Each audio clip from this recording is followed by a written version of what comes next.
All right, let's go ahead and open up to John 6. Yes, I'm in John 6. I know for the before I wasn't here the last couple of weeks, but before that, I spent numerous weeks saying this week we're going to be in John 6, and then we did more with Acts 2, Acts 3.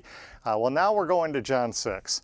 So we're going to look at John 6, 1 to 14, and I guess it'd be a good idea to just go ahead and read it. Then tonight we're just going to look at some overview topics, maybe look a little bit at the context, where it is in John, and what happened before, what's going to happen next, and we can look at some other contextual things, kind of setting the groundwork for this. But let's go ahead and read this first section here down through verse 14. After these things, Jesus went over the Sea of Galilee, which is the Sea of Tiberias. Now, I know there's some people in the group that like maps, so I did bring a map today.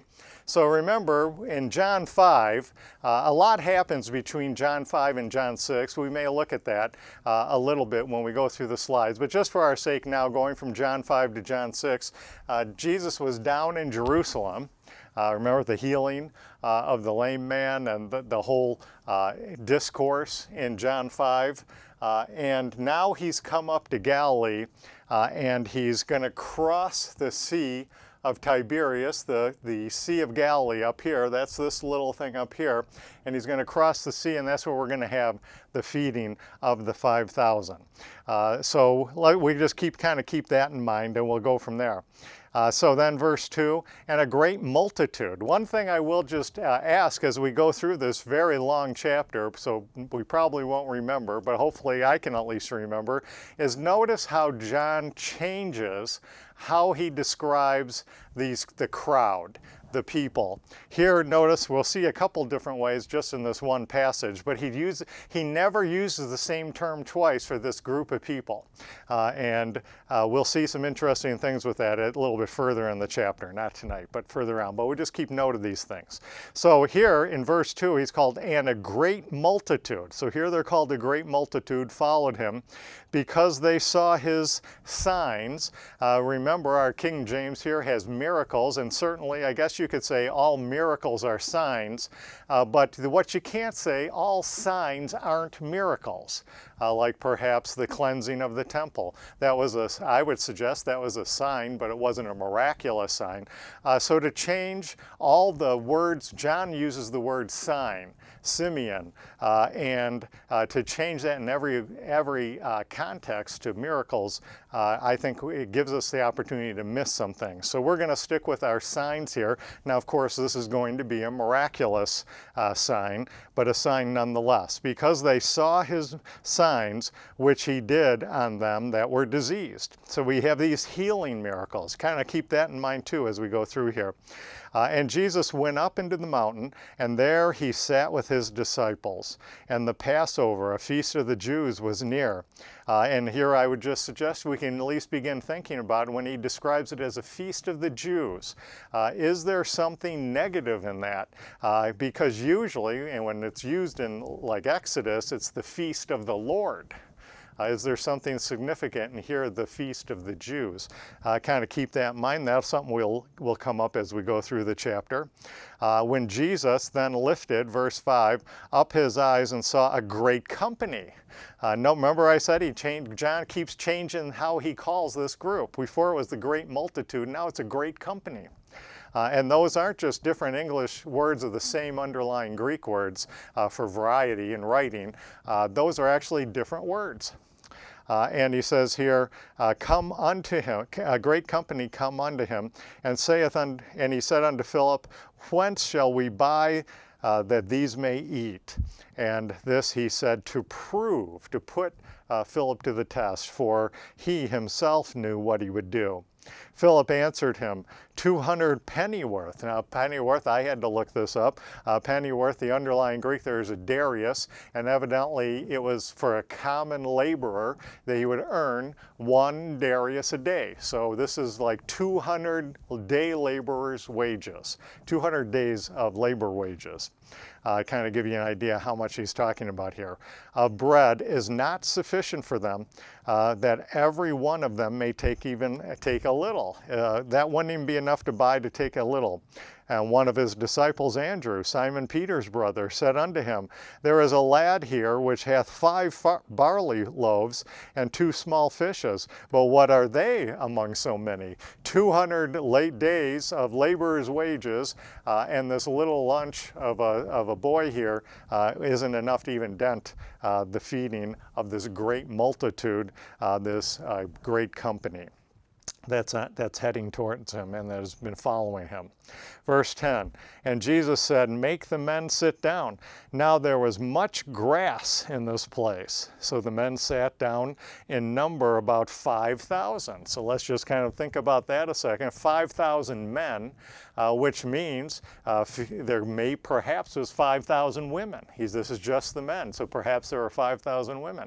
And if half of those men and half of those women were married, were husband and wives, there might be another 5,000 or 10,000 children who are here with them. So you're talking feasibly 10, 15, 20,000 people that have come out and to the mountain, and he's going to feed them. And he says in verse 11, and Jesus took the loaves, and when he had given thanks, he distributed to the disciples, and the disciples distributed to them that were set down, and likewise of the fishes as much as they would eat. When they were filled, he said unto his disciples, Gather up fragments that remain, that nothing be lost. Therefore, they gathered them together and filled 12 baskets with the fragments of the 5 barley loaves, which remained over and above unto them that had eaten. Then those men, when they had seen the sign that Jesus did, said, This is of the truth, that prophet that should come into the world. So there we have another reference to that prophet, the greater prophet like unto Moses that we've talked a lot about as we've gone through here. So let's just think a little bit about this feeding of the 5,000. We saw on the map, he's going to go here. He comes up from Jerusalem. He goes to Galilee. He's going to cross the Red Sea, the Sea of Galilee, and he comes into this Galantis area, which is a primarily Jewish area, and he's going to go to a mountain there, and he has this feeding, the feeding of the 5,000. This is one of the few signs where all 4 gospel accounts refer to this.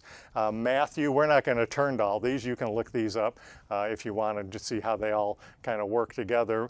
We have Matthew's records this feeding, and that's in Matthew 14:15 to 21. Mark records it in 6:30 to 44.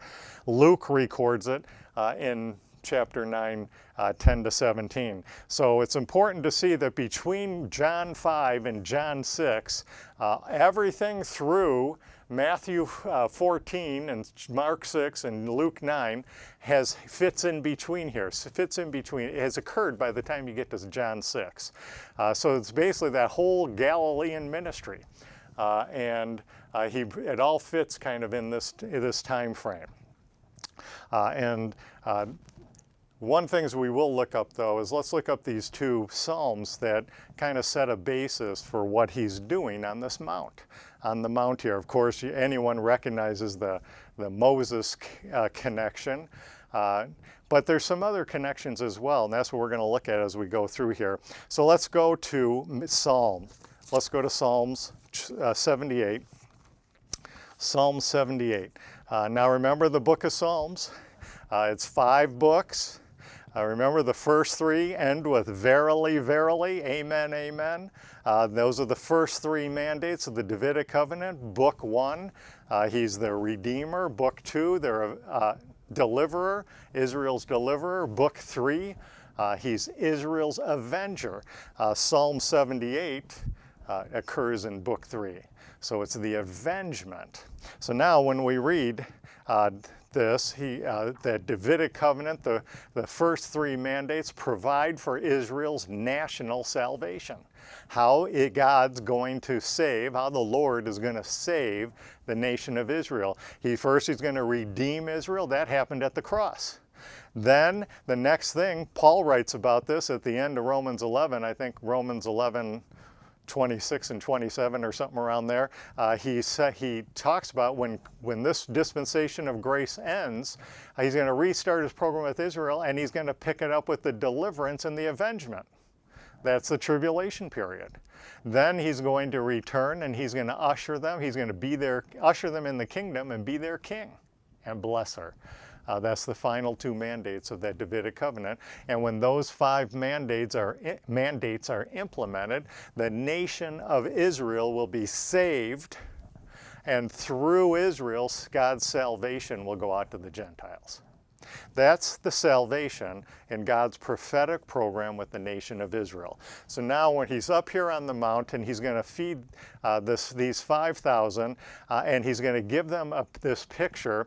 And one of the things he's going to draw from here is Psalm 78.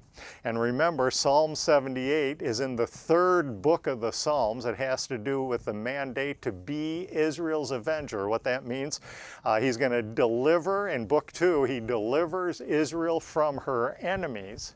And in book 3, he destroys the enemies.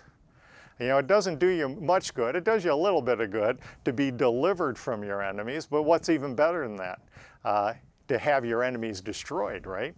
Because if you just get delivered from your enemies, but your enemies are still around, they might come back again. Well, at Christ's second coming, when the judgment and the wrath, he's going to deliver his people, believing Israel and their believing Gentile friends, from their enemies, and he's going to destroy the enemies, beginning with apostate Israel, and especially the Gentiles, enemy Gentiles. So now with that background, that's the book we're in here, book 3. He says in Psalm 78, and I'm not going to read this whole thing, we're just going to pick it up here at verse, I guess we'll begin at verse 12. We'll begin reading at verse 12 because that kind of brings it out. Verse 12, marvelous things did he in the sight of their fathers. He's talking about the first Exodus. In the land of Egypt, in the field of Zoan, he divided the sea and caused them to pass through. And he made the waters to stand as a heap. In the daytime also he led them with a cloud, and all night with a light of fire. He clave the rocks in the wilderness and gave them drink out of the great depths. He brought them. He brought streams also out of the rock and caused waters to run down like rivers. And they sinned yet more against him by provoking the Most High in the wilderness. And they tempted God in their heart by asking meat for their lust. Yea, they spoke against God. They said, can God furnish a table in the wilderness? One of the things we can think of Jesus doing here as the Lord, and the embodiment of his I am Jehovah name, feeding them up on this mount, he's demonstrating he can feed them. He can prepare for them a table in the wilderness. That's going to be especially important for that believing remnant going through that tribulation period, when in the midst of their enemy attacks and persecution and all that, they're going to flee to the mountains, flee to the wilderness, and he's going to provide a table for them in the midst of their enemies. That's the avengement concept. As he's avenging them of their enemies, destroying their enemies, he's going to be preparing a table for them in the wilderness. Going now to the final stage of Israel's national salvation. Go to Psalm 132. So now we're in the 5th book of the Psalms, which is central core Psalms have to do with him being their blesser. He's redeemed them. He's delivered them from their enemies. Then he destroyed their enemies. He returns. He's going to gather them together, usher them in the kingdom, and be their king and their blesser. And here we have the blessing when they enter into that, Israel's ultimate Sabbath rest. Verse 13. We'll begin at verse 13. Psalms 132. For the Lord hath chosen Zion. Remember from our study in Acts, everything in God's prophetic program with Israel, the salvation spoken about there begins with the salvation of Jerusalem, Zion, Mount Zion that Jerusalem is on. The city of David, where the temple is and all that. The Lord hath chosen Zion. We saw that in Acts 3. It all begins in Zion, in Jerusalem. And then when Jerusalem is saved, the Judea will be saved. And when Jerusalem and Judea are saved, they're going to go out and bring Samaria back into the fold. Then you've got the 12 tribes of Israel back together again. And the whole nation is saved. And then God will raise up the nation and she'll be a light. She'll finally fulfill her sonship position of being a light unto the Gentiles, thereby sending salvation out to the whole world. And it all begins, he hath chosen Zion. He hath desired it for his habitation. This is my rest forever. He's going to enter in his rest in this fifth mandate of the Davidic covenant. When everything's done, he's brought his people into the kingdom. He's going to rule the world through believing Israel, the true Israel that will be there at this time. And he'll enter his rest, and in his rest I will dwell there, and for I have desired it. I will abundantly bless her provision. I will satisfy her poor with bread. And he goes on to explain this blessing. But the thing I just want to look at too, I will abundantly bless her provision. I will, and I will satisfy her poor with bread. And so the Lord now has this great multitude, this great crowd coming, and he's going to feed them. It's going to point back to, at this point in their history, he's going to provide a table for the believing remnant in the tribulation period, and he's going to usher them into the kingdom, and in the everlasting rest of the kingdom, he's going to provide everything they need, all the blessings they need. Their provisions will overflow. And we have a little picture of this here in John 6. So we can go back to John 6. John 6, everything recorded in Matthew, from Matthew 4:12 all the way to Matthew 14:14 happens before John 6 here. So it kind of gives you the time frame. You're halfway through the book of Matthew and well into the other gospel accounts. You've covered a lot of terrain by the time we're just here in the 6th chapter of John. Some other historical things that have gone on about this time. John the Baptist has been put to death. Again, we're not going to look up all these references, but I put them here in case it's something you want to look up. Mark 6:14-29 gives an account of that. And the disciples preached throughout Galilee. That you can also read about in Mark. He sends them out and they preach throughout Galilee. John the Baptist is beheaded. And now perhaps thinking, we could go look at this. Go to Luke 9. Luke 9, verse 7. Luke 9, we'll just flip back a book here to Luke 9, verse 7. And he says, Luke 9, verse 7, now Herod the Tetrarch heard of all that was done by him, and is Jesus, and he was perplexed because that it was said of some that John was risen from the dead, verse 8, and of some that Elijah had appeared, and others that one of the old prophets was risen again. And Herod said, John have I beheaded, but who is this of whom I hear such things? And he desired to see him. And that's happening just before our account here in John 6. Jesus leaves and he goes up into this mountain. He leaves Jerusalem, and now especially as we just go from John 5 to John 6, in John 5 we were in Jerusalem, which is the city, supposed to be the city of peace. Remember in John 5 he healed the lame man at the gate of Bethesda. That's the house of, that means the house of mercy, at the gate of the house of mercy. And there wasn't any mercy there. It's supposed to be the city of peace, and there's no peace there. It's ruled by the Gentiles and a vain religious system. Right next to the temple is there these huge pools. I'm told, I guess there were 2 pools, and together they were the size of a football field.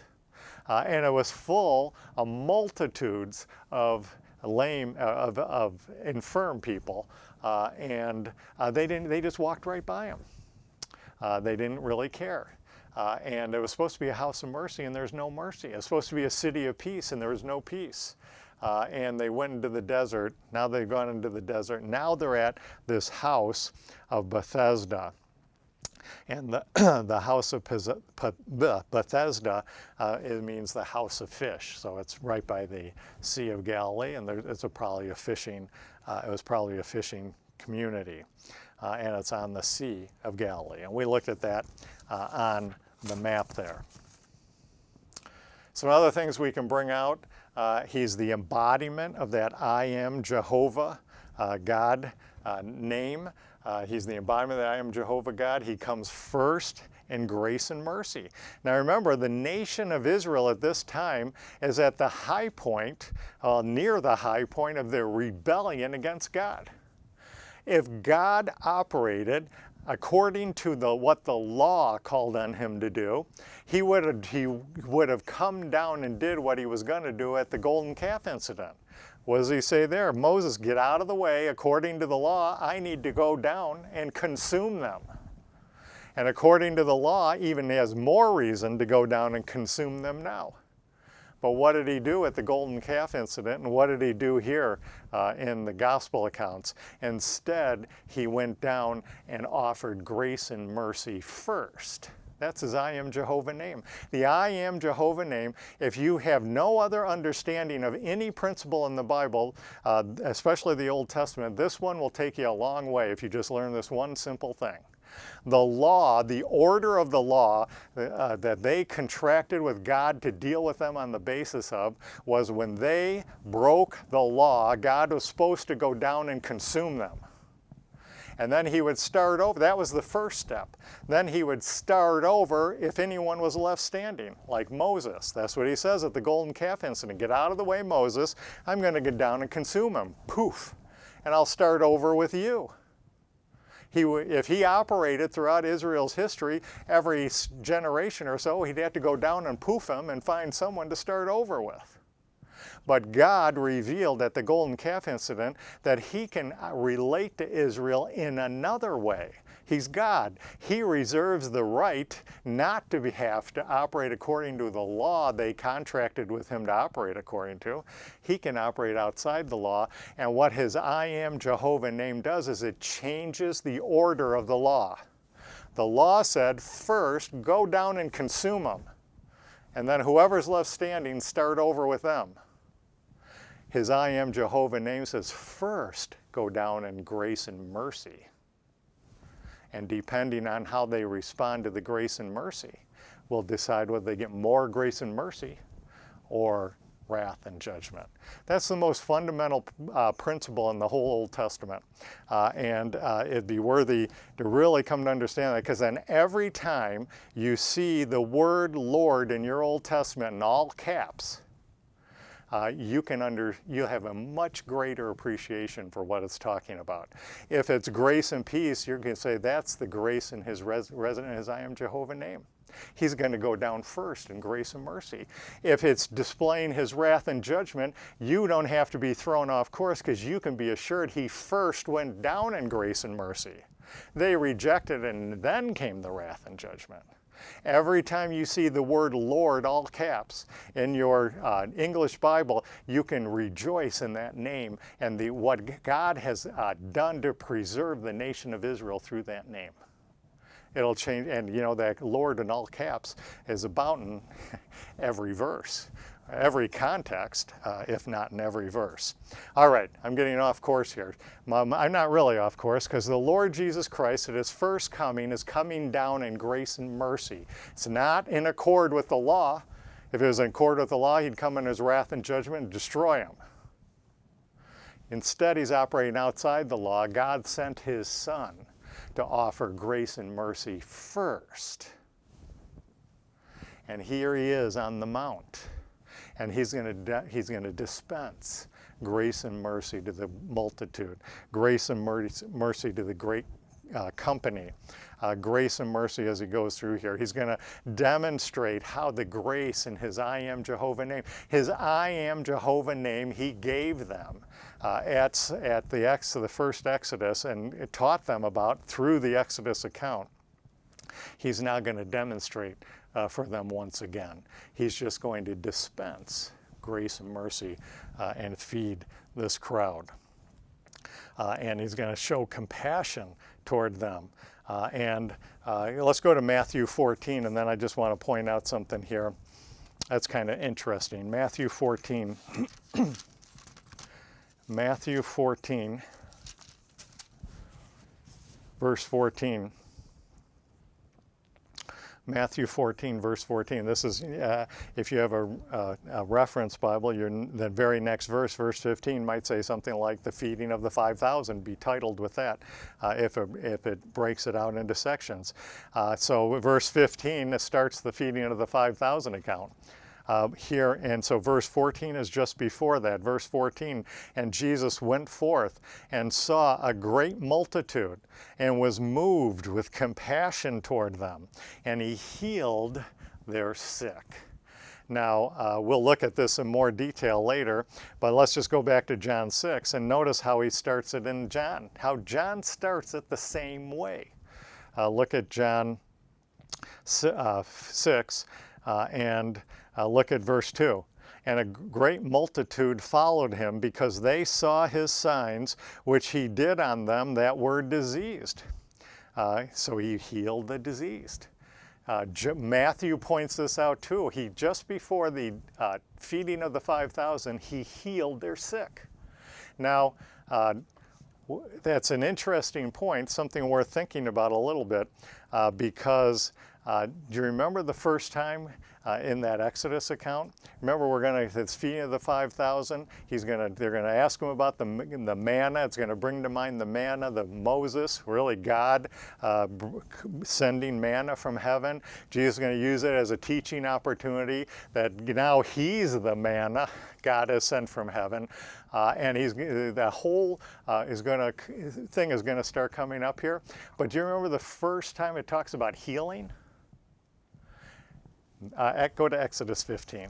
Let's just go to Exodus 15. Here we have, remember, they've just been taken out of the Exodus. They've been delivered from the Egyptian army. They go through the Red Sea, basically their new birth.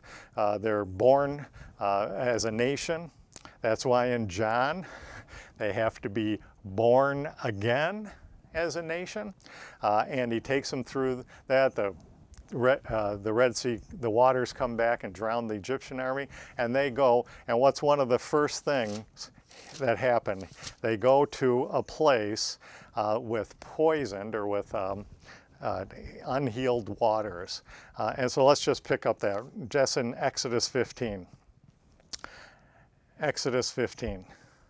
And when they came, verse 23, Exodus 15, verse 23, and then when they came to Marah, they could not drink of the waters at Marah, for they were bitter. Therefore, the name of the place is called Marah.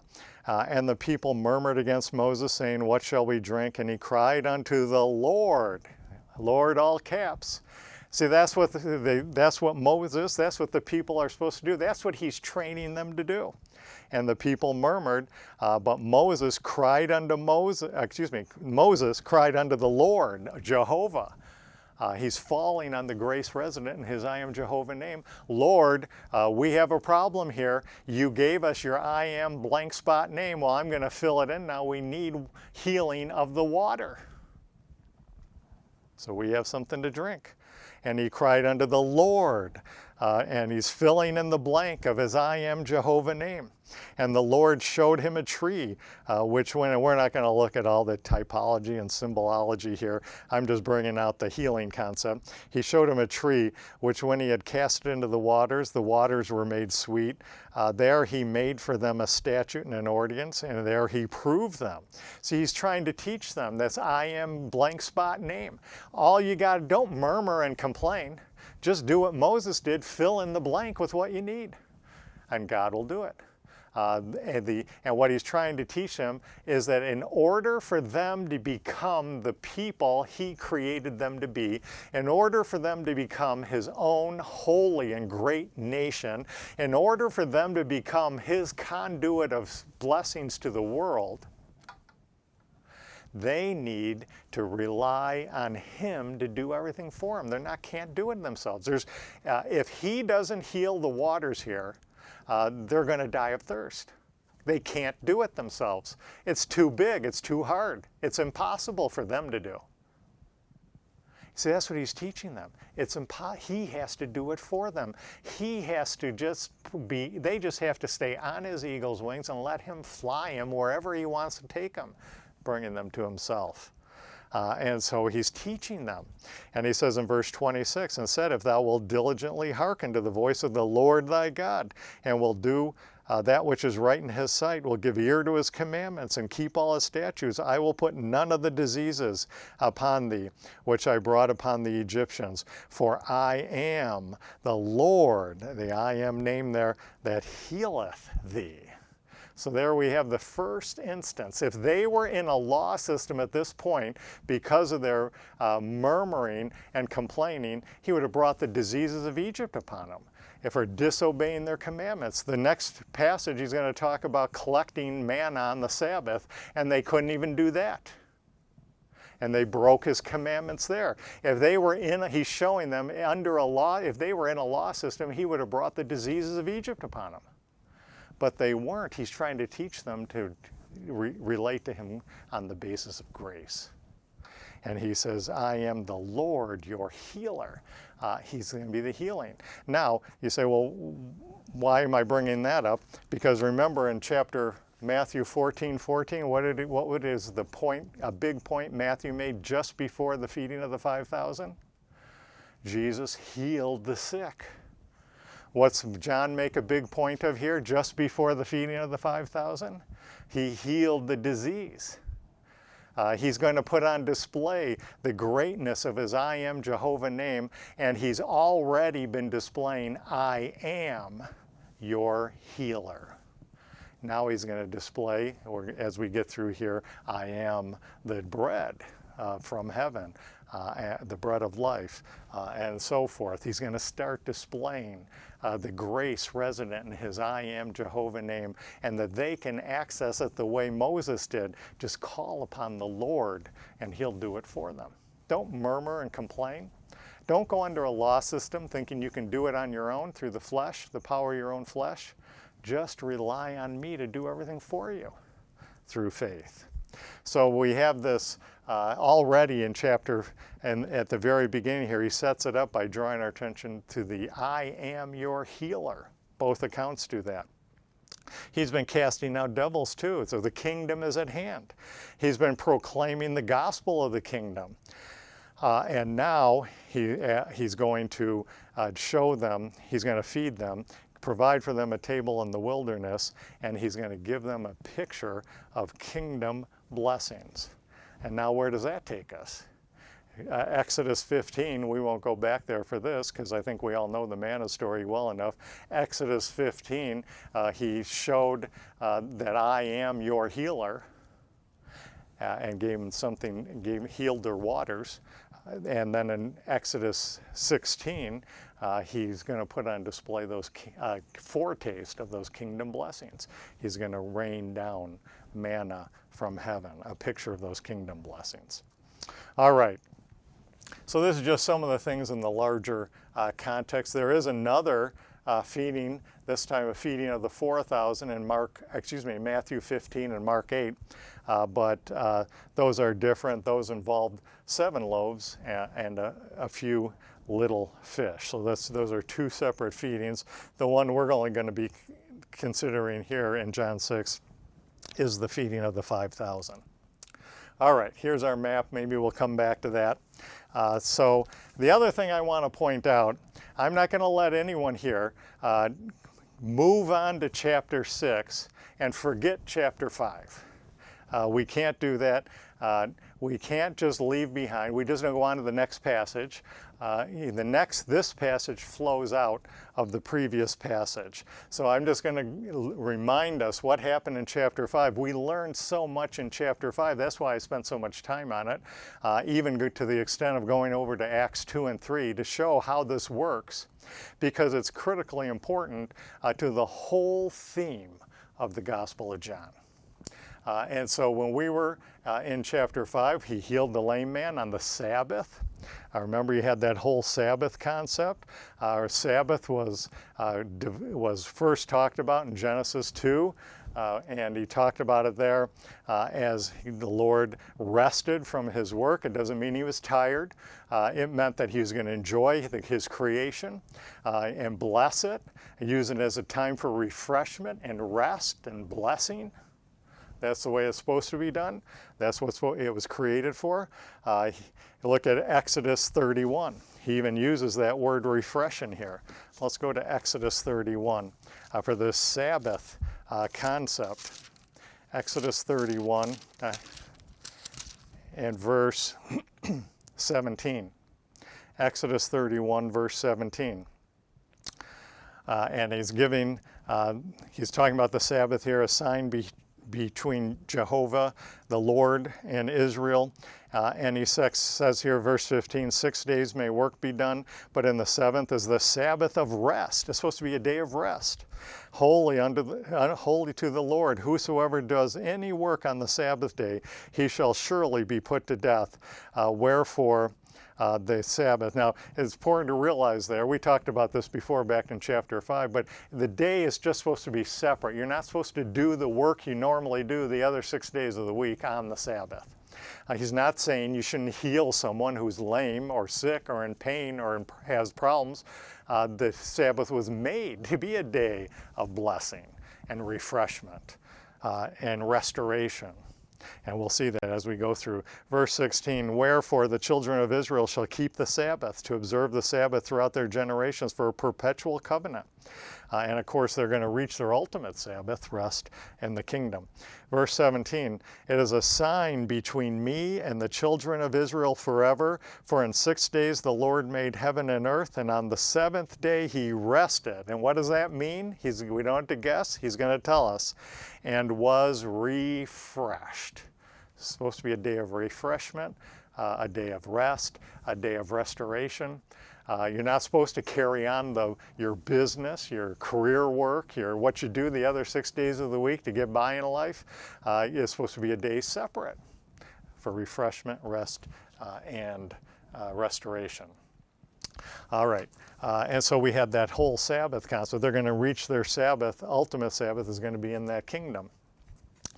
And the last couple of weeks I was working on a project in the book of Hebrews. And so if I start talking about Hebrews and giving references to Hebrews, don't go there, because I'm not going to Hebrews tonight. But it's kind of still in my mind. In Hebrews you get a lot about this future Sabbath rest that they're going to enter into in that kingdom. The other things we learned in chapter 5 was that God the Son, God is the Son of the Father. He's the sent one of the Father, and he's been sent to lead them into that Sabbath rest. He's the one who can do it. He's the one who will fulfill the Davidic covenant for Israel. Remember, there's those verily, verilies, the first 3 mandates. We talked about that a little earlier. He's the son of the father and son team that's going to fulfill the Davidic covenant, 2 Samuel 7. He's the fulfiller of the Davidic covenant. He's the fulfillment of God's promise to Moses to send a greater prophet like unto him, who will actually care what Moses and Joshua only accomplished partially and temporarily. Jesus, that's in Jesus is Greek for Joshua. So Joshua, Jesus, as the greater prophet like unto Moses, is going to lead them through another greater exodus, and it's going to be complete and permanent, everlasting.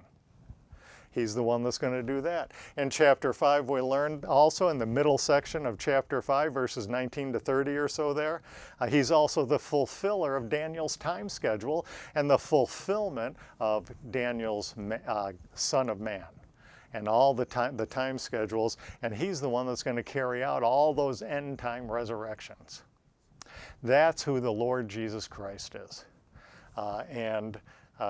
In the light of John 5, it's worthwhile just seeing how this ties, why I've spent so much time on this, because many people think, call the key verses in the Gospel of John, the theme of the Gospel of John, the setting up of it, is back in John 1:11. So let's go back to John 1, and let's just look at this in the light of John 5. It's important that we don't forget John 5. John 5 taught us a bunch of stuff. John 5 taught us all those things. John 5 taught us what's going on here in verses 11 to 13. So let's just look at that, and we'll see how this ties back to the theme. And then that theme is going to carry into John 6. That's why it's important to keep this in mind and really have a good understanding of this. So go back to what many people consider really the theme verses, the key verses, the setup verses for the whole Gospel of John. And we'll just begin reading in verse 11. John 1, verse 11. He came unto his own, that's his own nation, the nation of Israel, and his own received him not. The nation as a whole didn't receive him. Now the question is why? John 5 answers the question. John 5 explains why the nation as a whole, the nation as a group, didn't receive Christ. So hopefully everyone here is already giving the answer why. The last verses, John 5, 37 to 47, they explain exactly why. Jesus explains why they reject him. They reject him because they don't, contrary to what they say, they don't really believe in God. Because if they believed in God, if they belonged to God, if they knew God, they would recognize the Father and the Son, and they'd receive and believe the Son. So if rejecting the Son means they don't really believe in the Father. John 5 goes on to say, and they don't believe in the Scriptures, and they don't believe in Moses. They claim to believe in the Scriptures of Moses. They claim to be the experts on the Scriptures and the fine doers of the law of Moses. But Jesus says, those Scriptures and the Moses testified of me. So they don't really believe in the Scriptures and in Moses because they reject him, the Scriptures and Moses testified.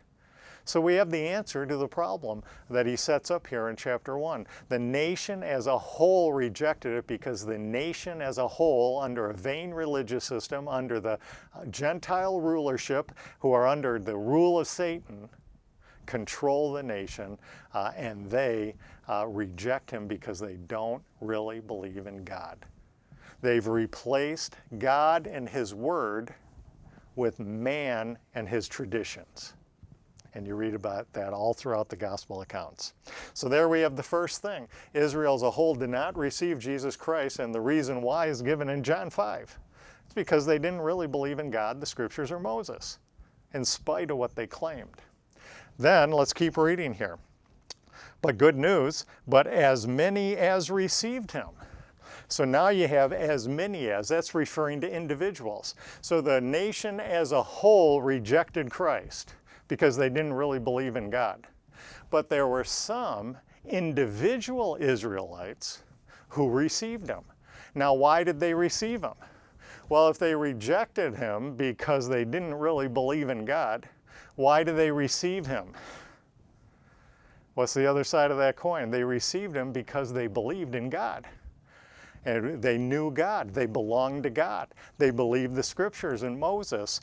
They recognized God. They belonged to God the Father, knew God the Father. And so when God the Father sent his Son, only, this is John 5 again, John 5 says the Son only spoke the words of the Father and only did the works of the Father.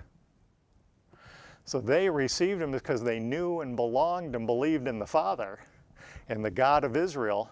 And so when he sent his Son, they recognized the Father and the Son, and they received the Son. So you've got the nation as a whole in apostasy. They've rejected him because they don't really believe in God. They had there, and then there was some individual Israelites. You need some names: Anna and Simeon, Mary and Joseph, John the Baptist and his followers. Who else can I think of here? Zacharias and Elizabeth. All those people, there were individual Israelites who did receive him because they believed in God. But now they got a problem. They don't have any power. They have no power. They belong to God. They believe in God. They're the children of God. But they're scattered. They're lost. They're scattered. They're in the clutches of evil shepherds, of false shepherds. They're in the clutches of a vain religious system that has removed God and his word and replaced it with man and his traditions. So they have no power. They're children of God, but they need to become the children of God. They need to fulfill God's purpose for them, and they have no power to do it. The rest of verse 12 here, but as many as received him, that's individuals, singularly Israelites. They're scattered about, they're walking around, they believe in God, they receive Jesus, but they're powerless. Verse 12, the rest of verse 12 here, to them, notice now it's to them, and now he treats them as a group. He's going to make a group out of those individual Israelites who believe and receive him. And he's going to make a group out of them, and he's going to give them power. He's going to give them power through Christ to become who they really are, to become the children of God. This isn't a conversion from an unbeliever in God Israelite to a believer in God Israel. This isn't individual salvation. This is individual believers who are powerless, brought together into a group and given power to carry out God's purpose for them. To them, they gave power to become the children of God, to fulfill their purpose, to fulfill his purpose for them. And we see this over and over. We see this in action. Let's go to Matthew. Keep your finger here, but go to Matthew and you'll see this. Here we have the nation as a whole rejected him because they're apostate, unbelieving Israel. And they're in power now, but you know what he's going to do? Go to Matthew 11. Matthew 11, verse 12. Matthew 11, verse 12. Matthew 11, verse 12. And he says here, we'll just pick it up at this verse. We don't have time to do any development. And from the days of John the Baptist until now, the kingdom of heaven suffereth violence, and the violent take it by force. And so here you have, this is what the apostate nation's doing, the unbelieving nation. They're trying to take the kingdom by force. They think just because they're the natural children of Abraham through the line of Isaac and Jacob, that they automatically are the rulers of the kingdom. They're taking it by force. They're going to put John to death. They're going to put their king and Messiah to death. They're trying to take the kingdom by force. Go to Matthew 18. Matthew 18, let's kind of track this through here. Matthew 18, verse 3, now we have this children concept, brought up quite a bit, this children of God concept. And Jesus said, we'll begin at verse 2, and Jesus called a little child unto him and set him in the midst of them, and said, Verily I say unto you, except ye be converted and become as little children. What's the key characteristic of little children? little children are completely dependent on their father.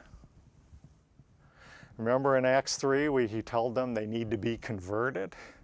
They needed to go back to Exodus 18, and instead of trying to do it themselves, they were supposed to fall on him to do it for them. Be dependent on him to do everything for them. What I call falling on the grace resident in his I am Jehovah name. They needed to be as little children. And the little children depend solely on the grace and mercy of the Father. And so you have that little children, ye shall not, and they, as he says here, and become as little children, ye shall not enter into the kingdom of heaven. So now he's starting to call this in question. These people, the apostate nation who's rejected Christ, he's going to take the kingdom away from them. He's going to take the kingdom away and give it to the children. And we see that as we go through here. We'll look at chapter 19. Verse 14, chapter 19, verse 14. He says, but Jesus said, suffer the little children and forbid them not to come to me, for of such is the kingdom of heaven.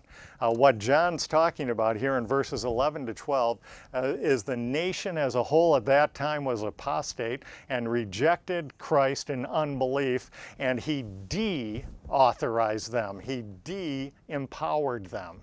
He took the power away from them. And he's going to gather together believing individual Israelites, put them in the believing remnant, create of them their own group called the believing remnant. And he's going to, in that believing remnant, he gave power and authority to go from being unempowered children to empowered children who can carry out his work, and he's going to make his own great and holy nation out of them. And why can he do that? Go back to John 1. Why can he do that? First of all, the end of verse 12, even to them that believe on his name. That's what I call falling on the grace resident in his I am Jehovah name. Going back to Exodus 18 and picking the right answer this time. And so it's because as ones that fall in the grace resident as I am Jehovah name, and because they're born ones of God. And he's going to make his new nation, his own born again nation out of his own born ones. And through them, he's going to make them his own nation and fulfill his prophetic program for the world. In other words, he's going to take the kingdom away from unauthorized believing Israel. He's going to take the power and the authority away from apostate Israel, and he's going to give it to his own children and make of them his own nation of Israel. He's going to give them the power and the authority to be his born again nation, made of those born of God, authorized to be his vehicle of service in the prophetic program as a group that falls on the grace resident in his I am Jehovah name, so that he can powerfully do everything through them.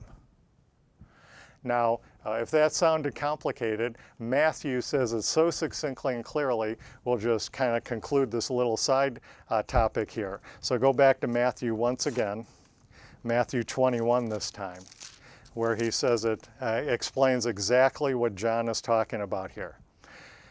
Matthew 21, verse 43. He says, therefore, say I unto you. He's talking to the religious leaders, to the people and the religious leaders of unbelieving Israel, that apostate Israel, who are rejecting him in unbelief. And he says, therefore, I say unto you, the kingdom of God shall be taken from you. Let's go back to our list here. The nation of Israel present at that time was apostate, unbelieving. They rejected Christ because they didn't really believe in God. They've replaced God and his word with man and his traditions. And God's going to depower them. Some individual Israelites are scattered through Israel and they receive Christ because they believe in God and the scriptures of Moses. God's going to gather them together, and he's going to give them as a group, the believing remnant of Israel, the power and authority to be his own nation and to rule the kingdom. So back to verse 43 in Matthew 21. Matthew 21, verse 43. Therefore, I say unto you, the kingdom of God shall be taken away from you. They're going to be deauthorized. They're going to be depowered, empowered, whatever the word is, unempowered. Power is going to be taken away from them. And he says, and he's going to give the power and the authority to a nation, bringing forth the fruits thereof. He's going to give it to his own nation that brings forth fruits. The law called on the flesh to bring forth works through the power of the flesh. Fruit isn't brought about by the works of the power of the flesh. Fruit is brought about by life living within you. It just happens. A tree just bears fruit. The tree doesn't have to work. The tree just bears fruit. It's what I call falling on the grace resident in his I am Jehovah name. That's where the grace for Israel resides, and when they do that, God will work in and through them, and they will bear fruit. The nation at that time is apostate and unbelieving. He's going to unempower them, take the power away from them. He's going to gather together the individuals who believed and received in his son.